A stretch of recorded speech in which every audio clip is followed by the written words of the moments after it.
যেহেতু আমাৰ বিপিএফ দলে বাউখুংৰি আৰ পৰ্বতঝোড়া আমাৰ ফকৰিয়াগ্ৰাম ব্লকেৰ অধীনস্থ দুটা সমষ্টিয়ে হয়, সেই কাৰণে আমি দুয়োগৰাকীকে আমি ফকৰিয়াগ্ৰাম ব্লকৰ তৰফৰ পৰা তেওঁলোকক আজি আমন্ত্ৰণ কৰিছোঁ।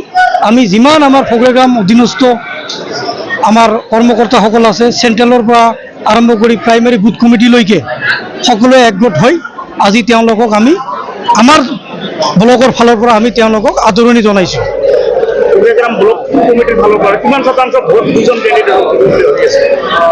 চাওক, এইটো আমি শতাংশ দিয়াটো বেয়া কথা, ৰাইজে দুখ পাব, কিন্তু ৰাইজৰ যি আমাৰ প্ৰতি আস্থা, বিপিএফ দলৰ প্ৰতি আস্থা বা ফকৰিয়াগ্ৰামৰ যি ৰাইজ আগৰ পৰাই বিপিএফৰ প্ৰেমী, আমাৰ বিপিএফৰ প্ৰধান মাননীয় হাগ্ৰামা মহিলাৰী ছাৰক যি মৰম দিয়ে, তাতে আমি এটা অনুমান কৰিব পাৰি। আমাৰ অনুমানটো হ'ল এনেকুৱা, ইয়াত আমি যিটো আমাৰ ভোট পলিং হ'ব, এই পলিঙৰ পৰা আমি 80-90% ভোট আমি পাম, এইটো নিশ্চিত। ইতিমধ্যে হাগ্রামা মহিলার জাতি জনগোষ্ঠী মিলে প্রার্থী ডিক্লেয়ার দিয়েছে, এই ক্ষেত্রে আপনি কেনেকৈ অনুভব করছেন?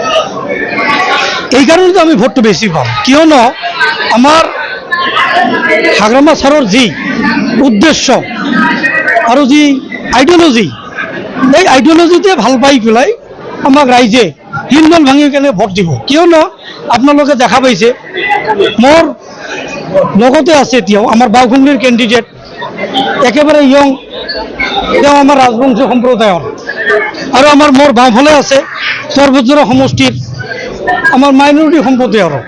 তো গতিকে এইটোৱে মেছেজ যে বিপিএফ দলে কোনো এটা জাতিক বাদ দি কেনে ৰাজনীতি নকৰে। আমি বিপিএফ দলে বিটিচিত থকা সকলো জাতি জনগোষ্ঠীক লগত ৰাখি হাতে হাত ধৰি আমি বিটিচিত ৰাজনীতি কৰি যাম। এইটো লক্ষ্য কৰি কেনে ৰাইজে আমাক হিল দল ভাঙি কেনে ভোট দিব।